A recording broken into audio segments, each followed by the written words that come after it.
Pour apporter vos témoignages sur l'actualité, appelez Jean-Michel Apathy au 39 21. 50 centimes la minute, plus coût de l'appel. Jean-Michel Apathy, Mathieu Charrier. Et tous les jours, Jean-Michel, vous discutez avec nos auditeurs. Aujourd'hui, 2 sujets. Le retour de Salah Abdeslam en France. Et puis nous sommes à 100 jours des Jeux Olympiques de Rio. Et bien sûr, nous allons commencer avec vous en évoquant le retour de l'unique survivante du commando qui a semé la terreur à Paris le 13 novembre dernier, Salah Abdeslam, qui est donc à Paris depuis ce matin, actuellement auditionné au palais de justice. Bonjour Stéphane. Bonjour. Vous êtes à Onheim, dans le Bas-Rhin. Exact. Petite ville à côté de Strasbourg où on a suivi de près l'actualité terroriste puisque notre marché de Noël avait été menacé. Bien sûr, oui, je me souviens. Et donc ce retour, quand vous l'avez appris ce matin, ça a suscité quel sentiment chez vous ? Écoutez, d'abord quand même une pensée pour les victimes et pour les familles des victimes, en espérant qu'elles puissent apprendre entre guillemets ce qui a permis entre guillemets ces attentats. Alors ça ne répare pas, mais ça permet entre guillemets de faire le deuil. Ensuite, pour moi, j'aimerais comprendre comment un petit délinquant devient un terroriste. J'aimerais comprendre aussi pourquoi on peut faire des allers-retours entre la Syrie et la Belgique ou la Syrie et la France sans être entre guillemets mis hors d'état de nuire ou en tout cas interrogé.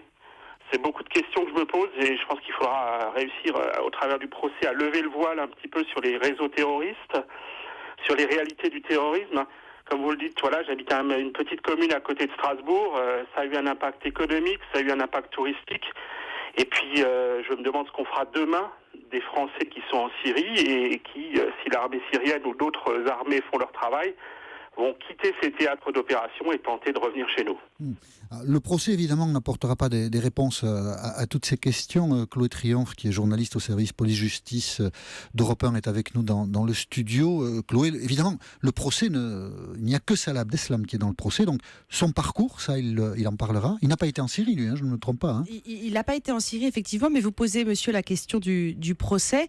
Je comprends bien toutes vos interrogations, mais c'est vrai que le rôle du procès n'est pas nécessairement celui-là de poser des questions aussi larges. Le rôle du procès, ça va être vraiment de vérifier les charges qui vont peser contre Salah Abdeslam et éventuellement Mohamed Abrini et puis d'autres, s'il y en a d'autres qui sont impliqués. Mais c'est le but d'un procès, c'est d'asseoir la culpabilité des accusés afin de pouvoir les condamner. C'est ce qui s'est passé avec d'autres procès sur les attentats de 95 par exemple et tout ça. C'est très important pour les victimes parce qu'elles ont besoin d'avoir des réponses. Mais toutes les questions que vous évoquez sur la prévention, sur comment on peut passer à travers les mailles du filet, sont plus des réflexions que doivent mener les hommes politiques. Par exemple, il y a en ce moment une commission d'enquête parlementaire sur les moyens dévolus à la lutte contre le terrorisme. C'est plutôt à ce stade-là de répondre à ces questions qu'au procès qui va être vraiment ciblé sur les faits, si vous voulez. Bien entendu, vous avez raison, et les faits permettront effectivement de comprendre. Mais vous savez, fut un temps, on avait des grands avocats et des procès de rupture. J'espère en tout cas que là, on ira au fond des choses pour comprendre le parcours, pour mesurer la culpabilité d'Abdeslam et de ceux qui l'ont aidé, et que ça nous servira de leçon pour essayer d'éviter une autre fois, quoi. Plus jamais ça, comme on dit. Vous avez raison, Salah Abdeslam, en tout cas, racontera son propre parcours, les raisons qui l'ont amené à cette forme de radicalisation, parce qu'après tout, beaucoup de gens qui ont connu Salah Abdeslam plus jeune ont été surpris de sa propre évolution. Et il y a un autre point, Chloé, que soulève Stéphane et qui est effectivement important. Nous n'en sommes plus à l'époque où il y avait des défenses de rupture, puisque si l'on a bien compris, l'avocat de Salah Abdeslam, c'est-à-dire Franck Berton, lui dit c'est pour coopérer avec la justice, c'est pour apporter des réponses à la justice que j'assume la défense de Salah Abdeslam. Donc effectivement, ce n'est pas un procès spectaculaire et qui s'annonce, mais peut-être un procès pédagogique où on va apprendre des choses. Ça dépend beaucoup effectivement de l'attitude et de Salah Abdeslam lui-même. En tout cas, Franck Berton n'est pas connu pour être un avocat. C'est un avocat c'est un très bon avocat pénaliste qui a défendu vraiment des nombreuses personnes. Il a défendu Florence Cassé, par exemple, mais c'est pas forcément son optique, en tout cas, de ce qu'il a pu discuter avec Salah Abdeslam. C'est pas ce qui est ressorti. Il a expliqué que son client veut coopérer, veut parler. Après, la défense est libre, quand même, en France. On peut mentir pour sa défense. Il n'empêche, ça sera le rôle des enquêteurs et puis des juges d'instruction d'arriver à amener des charges, des faits, des preuves. Et quel que soit, si vous voulez, le discours de Salah Abdeslam, c'est pas ça qui va empêcher une éventuelle condamnation si les charges sont bien avérées. Voilà, donc nous allons attendre ce procès et le suivre avec évidemment beaucoup d'intérêt. Merci En beaucoup. effet. Merci beaucoup Stéphane de votre témoignage sur l'antenne d'Europe 1. Bonjour Aziz. Oui, bonjour, monsieur Apadi. Vous êtes Merci à vous de me donner la parole. Vous êtes à Grenoble? Oui. Et vous avez appelé le 3121 parce que... Oui, parce que je suis... d'abord, c'est une très bonne chose que ce monsieur ait pu être récupéré par la justice et d'abord dans un premier temps par la police française et qu'il ait été amené devant un juge, un magistrat qui va effectivement instruire son dossier. Le choix de son avocat est pour moi un élément très important. Il a choisi un bon pénaliste qui va effectivement le défendre. Je pense que, à mon avis, et je suis pas dupe puisque je connais ce type d'affaires depuis l'affaire Kelkal, je travaille dessus depuis cette époque, donc je connais un peu le problème. Kelkal, c'est Lyon, il y a 20 ans, oui, d'accord. Oui, je suis moi-même de confession musulmane et pratiquant, donc je connais un peu ces questions. Malheureusement, ce qui se passe en France est dramatique. Ce monsieur, à mon avis, il dit qu'il va coopérer. Je pense qu'est-ce qu'il va faire en premier lieu pour être déchargé de toute culpabilité, c'est qu'il va accuser ceux qui sont morts et se décharger au maximum pour dire que lui, finalement, il y est pour pas grand-chose. Donc, il va essayer de minimiser sa responsabilité. Oui. Ce qui m'intéresse, c'est qu'on dise que les familles qui ont perdu des membres de leur famille au Bataclan et dans les rues de Paris et en Belgique, eux, il faut aussi les interroger et leur demander ce qu'ils pensent de cette situation. Je sais que vous essayez de faire qu'on puisse être compréhensibles les uns les autres et s'écouter pour se comprendre, mais là, on a un vrai problème. Moi, je suis de l'Isère et je peux vous garantir que la femme du patron qui a été décapitée à Villefontaine, cette dame, elle se débat comme elle peut pour survivre et essayer de sauver l'entreprise que son mari lui a laissée malheureusement avec son fils. Et cette dame, elle a été oubliée et personne n'en parle. Tout le monde l'a oubliée, cette dame. Je trouve ça catastrophique. Alors qu'on parle de M. Abdeslam, je trouve ça très très bien. D'autant plus que je pense qu'il va être très très bien défendu. Je pense qu'il va promener tout le monde. Pour être honnête, Aziz, j'entends ce que vous dites. Je crois en comprendre aussi l'esprit, mais personne ne parle avec sympathie de Salah Abdeslam. On en parle en disant qu'il... Non, je ne me sens pas personnellement mis en cause, mais, dans le débat général... Vous êtes un bon journaliste. Non, mais ce que je veux dire, c'est que dans le débat général, si on est heureux du retour de Salah Abdeslam en France, c'est pour qu'il puisse rendre des comptes. Mais il n'en rendra pas, monsieur. Et peut-être aussi expliquer certaines choses qui sont importantes à savoir. Vous savez, ces gens ont été formés. Molenbeek, je connais, j'ai été un élu de la République pendant 6 ans. Je connais ce type de personnage, malheureusement. Et en France, on en a des centaines. Je peux vous garantir qu'on en a des centaines. Le problème, c'est que moi, à mon avis, il va faire traîner les choses pour permettre à d'autres gens qui sont en circulation. Et ce que je dis est très très grave. Il ne s'agit pas de s'inquiéter, mais d'être réaliste et d'être pragmatique. Des gens comme lui, il y en a plein en circulation en France, qui attendent la première occasion pour nous faire une deuxième fois, ou une troisième fois, ou une quatrième fois des attentats en France. Ils ne nous lâcheront pas. Ils ne nous lâcheront pas. Ces gens sont formatés mentalement pour nous taper. Et ils vont recommencer. Je peux vous garantir que je suis prêt à prendre le pari, malheureusement. Non, on ne prendra pas de pari, mais personne ne dira effectivement que nous sommes à l'abri d'un nouvel acte terroriste. Vous avez raison. Mais il faut espérer. Il n'y a pas non plus de fatalité. On espère aussi que la police travaille pour éviter. Est-ce qu'on écoute juste, Aziz, si vous en êtes d'accord, Chloé Triomphe, parce que vous avez dit quelque chose qui l'a fait réagir tout à l'heure. Chloé, allez-y. Oui, en fait, vous soulevez des problèmes assez différents. Vous soulevez l'affaire de Saint-Quentin-Falavier dans l'Isère. Vous parlez de la veuve, donc de la proche d'une victime en disant elle est oubliée. C'est autre chose que le procès pénal. C'est-à-dire que l'accompagnement des victimes en France, c'est un processus qui est long, qui est parfois défaillant. Et effectivement, c'est important que la justice mette les moyens pour accompagner les victimes, pour les tenir au courant de la procédure, etc. Mais ce ne sont pas des victimes que vont venir, ou de leurs proches d'ailleurs, que vont venir les réponses pour le procès. Après, vous évoquiez l'hypothèse qui va faire traîner les choses, la procédure. Bon, il y a effectivement des différents moyens de contester la procédure, mais in fine, on arrive toujours à un procès. Après, comme je le disais à l'auditeur précédent, c'est pas parce que lui nie ou essaye de reporter la faute ou sur quelqu'un d'autre qu'il n'y a pas des charges qui sont avérées. Par exemple, Salah Abdeslam, on sait que c'est lui qui a conduit la voiture, qui a amené les kamikazes. Enfin, il y a des choses qui sont... Il y a des éléments qui sont déjà acquis en quelque tangibles, sorte, qui ne sont pas réfutables. Voilà, et qui n'empêcheront vraiment pas sa condamnation. Là-dessus, il faut que vous soyez un peu confiant dans la justice française. Aziz ? est un criminel, est un assassin, complice d'assassins et de criminels. Le problème, c'est que, vous savez, il a choisi un pénaliste, c'est pour moi, enfin, je suis l'actualité et j'écoute, je suis un auditeur d'Europe 1 permanent. Mais il ne va pas prendre un avocat qui fait du droit de la famille, ça c'est sûr que... Oui, mais c'est normal ça. C'est un très bon, Berton, c'est un très bon. Je peux vous garantir que Berton va le sortir des affaires. Hein. Mais il va tout faire pour le sortir. Hein. C'est un état d'esprit. Ce qui serait intéressant de voir, c'est qui va payer la facture à l'avocat. C'est ça qui serait intéressant de regarder aussi. Parce que ces personnages sont des pauvres petits délinquants des banlieues et des cités, mais je peux vous garantir que pour agir, ils ont des moyens et ils savent les trouver et on les leur apporte. Mais vous Aziz, savez, on s'entendra. Parler des gens qui reviennent de Syrie. Vous savez qu'aujourd'hui, ça rentre de Syrie par vague entière. Vous savez quand même que comme ils en prennent plein la tête par l'armée française et par les Russes et par les Syriens, je peux vous garantir qu'ils s'en vont tous et ils essayent de rentrer en Europe. Vous avez posé la question quand même de qui va payer, c'est une question importante en effet. En France, il y a deux solutions. Soit vous avez les moyens de payer votre avocat, donc soit lui ou sa famille. S'il n'a pas les moyens de payer son avocat, il y a ce qu'on appelle l'aide juridictionnelle. Alors effectivement, c'est sous condition de ressources et dans ces cas-là, c'est l'État, donc c'est tout le monde qui paye des impôts.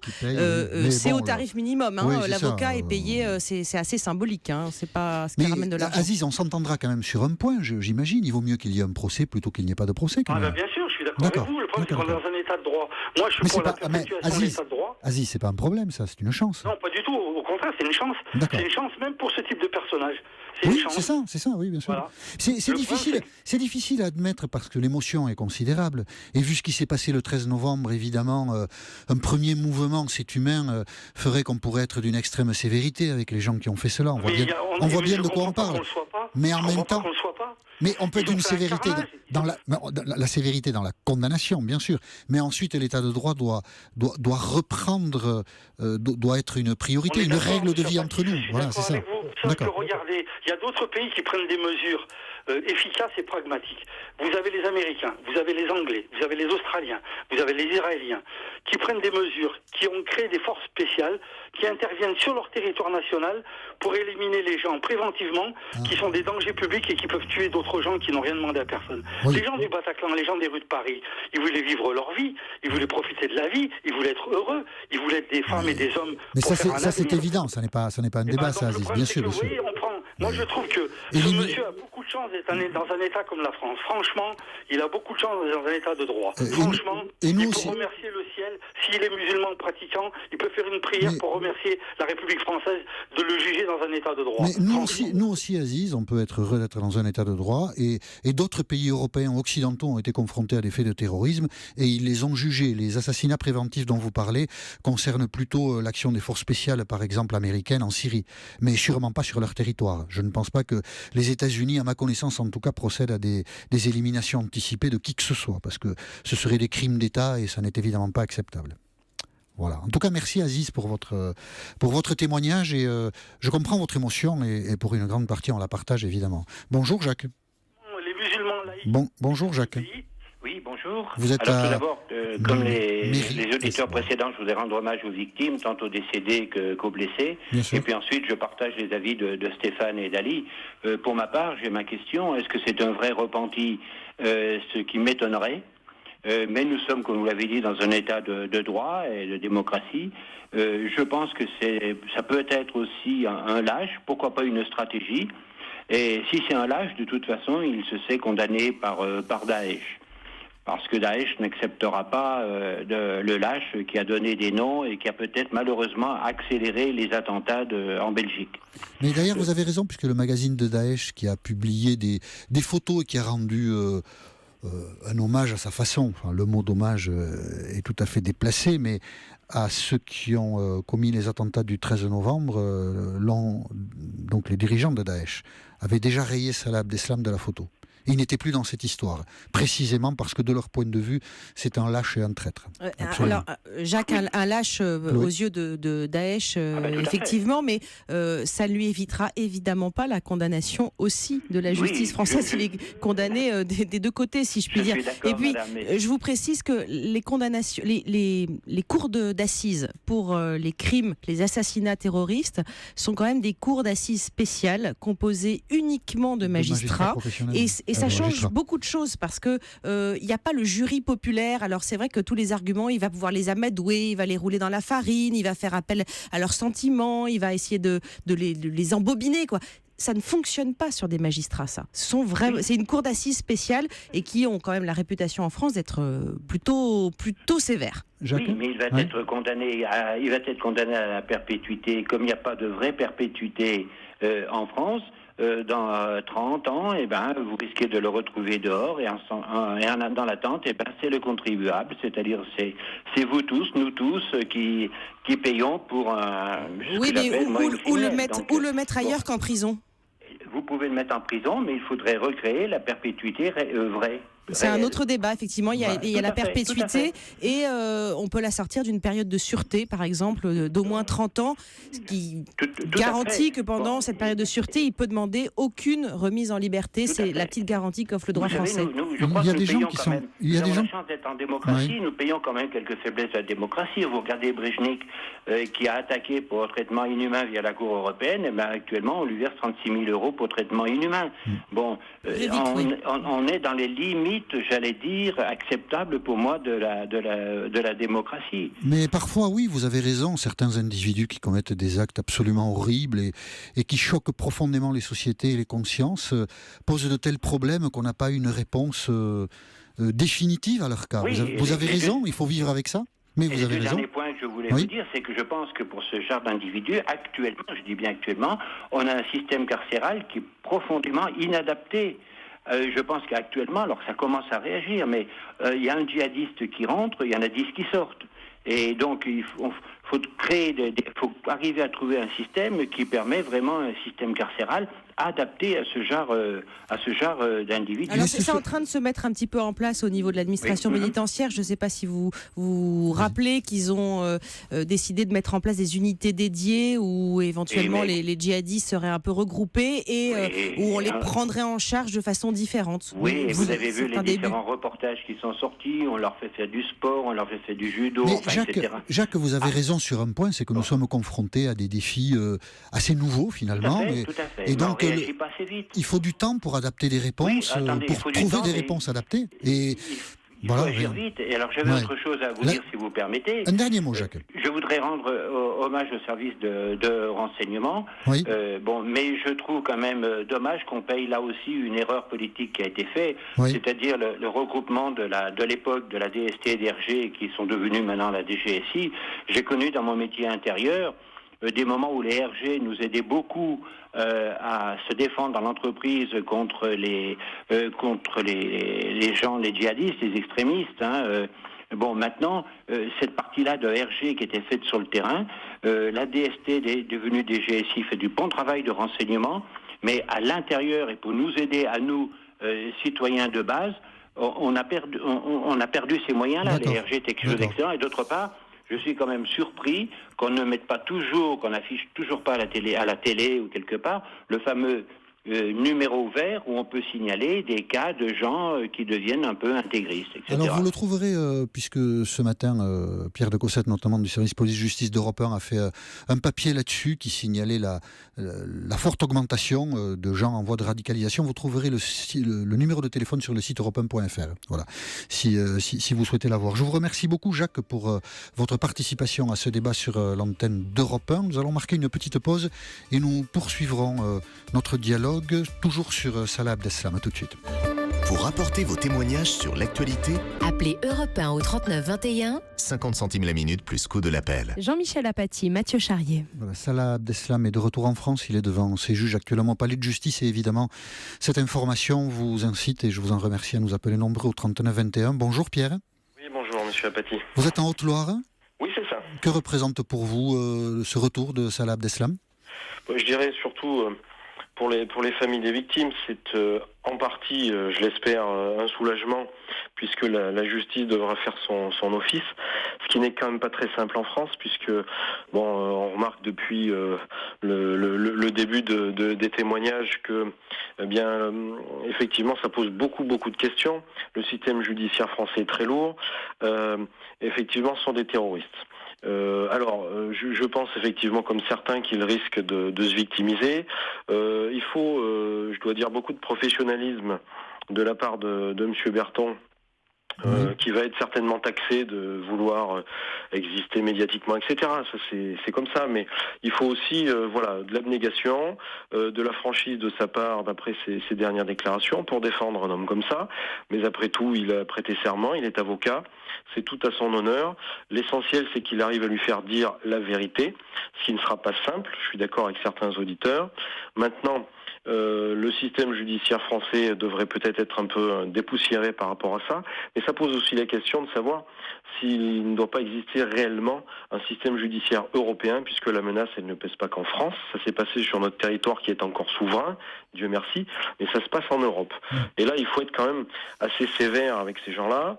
Je me pose, comme beaucoup de Français et d'Européens, la question de savoir s'il est utile d'encombrer les prisons avec ce genre d'énergumène. Malheureusement, les systèmes judiciaires sont comme cela. On ne peut pas mettre des snipers à tous les coins de rue, évidemment, pour supprimer ces gens-là. Donc, c'est pas... C'est-à-dire, une fois que des actes sont commis, c'est la justice qui... demande des comptes aux gens qui les ont commis. Donc évidemment, les snipers ensuite ces gens-là vont en prison. Enfin, on voit pas bien comment ça peut se passer autrement. Voilà, oui, mais exactement. Mais ils vont en prison.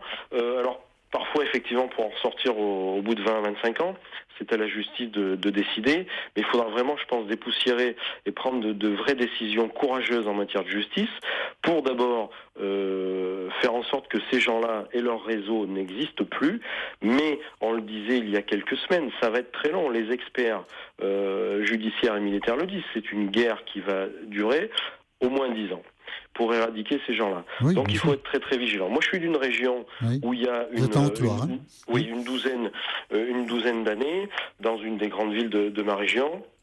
Fadela Amara avait fait une conférence. Elle avait dit à l'époque, déjà il y a une bonne quinzaine d'années, écoutez, il y a 3 foyers de potentielle islamisation dans cette ville-là.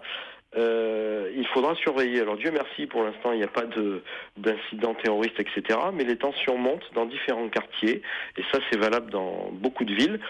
Et donc si on ne fait pas de réelle prévention et qu'on laisse faire, comme on a laissé faire un certain nombre de choses, on en arrivera, à des situations où il y aura encore des attentats, puisque de toute façon il y a des ramifications, des gens qui se réclament de Daesh, mais qui se montent aussi la tête de cette manière-là et cherchent une revendication médiatique.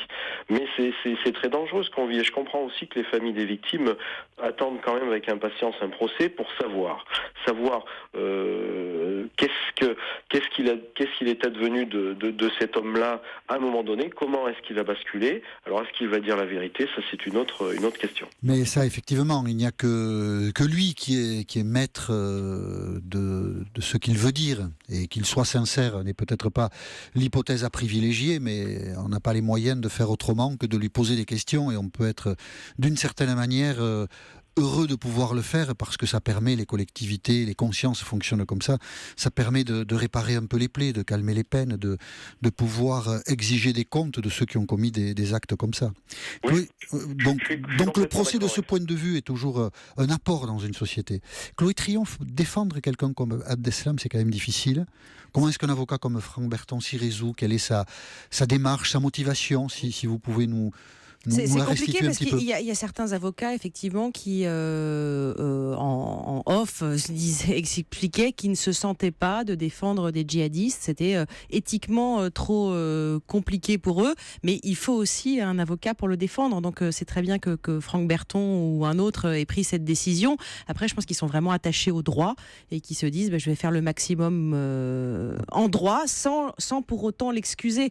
Voilà quelle doit être sa motivation profonde, parce que c'est fondamentalement un pénaliste, un défenseur qui va essayer de prendre en compte sa personnalité, mais sans jamais l'excuser. Je ne crois pas une seule seconde que Maître Berton va tenter de le faire passer pour un innocent. Et puis, encore une fois, la procédure, elle va être longue, elle va être fouillée, il y aura des tas de questions, des enquêteurs, des puis juges. Vous le disiez, on n'est pas dans des hypothèses concernant Salah Abdeslam. Il y a beaucoup de faits qui sont des preuves de sa participation à l'action de ce commando. Voilà. Donc, il ne peut pas non plus raconter n'importe quoi. Il peut, mais ça n'empêchera pas la condamnation. Ce sera contrarié par des éléments de fait. Ça sera contrarié effectivement par des éléments de fait et ça permettra aux magistrats de faire une condamnation sans l'ombre d'un doute. Alors effectivement, il ne faut pas s'attendre à ce que ça soit très rapide. La procédure, l'instruction, c'est très très long. Regardez pour Abdelkader Merah, le frère de Mohamed Merah, les tueries ont eu lieu en 2012. On en est seulement à la fin de l'instruction et le procès aura lieu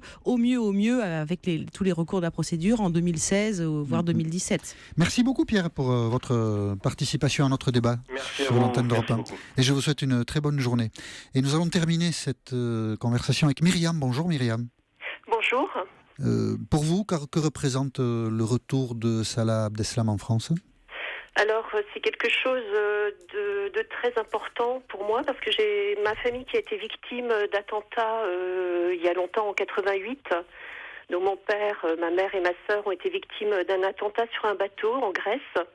Et le procès s'est passé 24 ans après. D'accord. Combien ? 24 ans, en 2012. Oh, quelle horreur. Et donc, il n'y avait personne dans le box des accusés. Et ça a été très difficile de revivre ça en cours d'instance à Paris avec ma famille. Ma famille, il n'y a personne qui est décédé, heureusement, mais mon père a été blessé, ma sœur aussi. Donc moi je tenais absolument à participer à ce procès, mais personne n'était dans le box des accusés, comme je vous dis, et c'est très difficile de ne pas être confronté à ces personnes, et surtout les agents secrets à ce moment-là. Donc il y a eu un témoignage de services français qui ont dit qu'ils ne savaient pas si ces terroristes étaient encore en vie. Et moi ça m'a beaucoup perturbée. Bien sûr, évidemment. Je comprends. 24 ans après, c'est effectivement beaucoup trop long pour prétendre rendre la justice. Exactement. Ça fait ressurgir des peurs, et puis à chaque fois qu'il y a un attentat en France, ma sœur et moi, on communique beaucoup ensemble parce que on est terrorisés par ce qui se passe et on a l'impression que ça ne s'arrête jamais. Voilà, donc je voulais dire que d'abord qu'ils aient arrêté cet homme. Oui, c'est une bonne chose. C'est une bonne chose. Bien sûr. Pour les victimes et les familles, parce que les familles, moi j'ai témoigné, et les familles sont des victimes indirectes aussi. C'est une bonne chose. Maintenant, il faut bien réfléchir à ce qu'on va faire de cet homme. Il ne suffit pas de le juger, il faut aller beaucoup plus loin. C'est-à-dire que cet homme est revenu en France pour tuer des Français. Mais je crois que c'est aussi une histoire de parcours et de politique extérieure aussi, extérieure à la France. Mais vous avez raison Myriam, ce genre de procès, c'est pour cela que nous avons finalement consacré toute cette partie de notre dialogue au 39-21 pose beaucoup de questions et nous oblige à nous interroger sur nous-mêmes, sur ce que nous tolérons, nous acceptons et sur le fonctionnement de notre démocratie. Je vous remercie, vous avez appelé très nombreux le 39-21 et j'en suis très heureux. Nous sommes confrontés dans ces circonstances-là à des choses difficiles et je suis très heureux que nous ayons pu en parler sur l'antenne d'Europe 1. Merci Chloé Triomphe de nous avoir accompagnés dans ce dialogue. Nous le reprenons demain à 13h10 par l'intermédiaire du 39-21.